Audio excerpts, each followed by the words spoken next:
नमस्कार भैया लोग। तो अब रंगवा डलाई ओकले में मल मल के और सो होलिया में माजा लेहल जाई माल बदल के।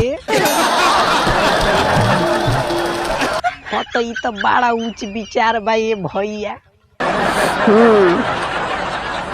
इतना बढ़िया ऑफर के बारे में हम तो जानते ना रोनी हो। बाकी ठीक है कहता नहीं ये नीलकमल भैया और पुरनकी जनुआ रलसिए नु तो बड़ा भाव खातो रलसिए। अरे रिचार्ज पर रिचार्ज कलावला के बाद होली खेले खातिर मानत रलसिए। आ जब रंगू डलवावे आई नु तो 1 मीटर दूरे से कही की डाल लो लागे नु जैसे उनका सोना के कोरोना हो गईल बा।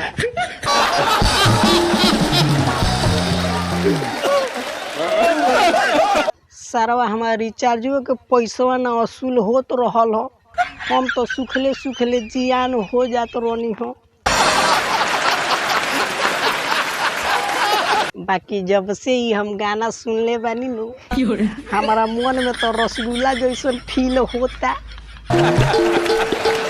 अब तो हमारा एकदम मजे मजे बीती। अब हमारा कोनो टेंशन नहीं खे। एकदम नया नया जानू पटावल जाई आ ओकरे में सोट के रंगवा लगावल जाई। तो ये भैया लोग समस्या के हल हो गईल बा।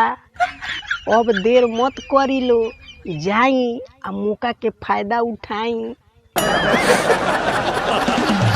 जल्दी से जाके नया मैडम तलाश करी आ पुरनकी के बाय बाय हेलो क के साफ करी।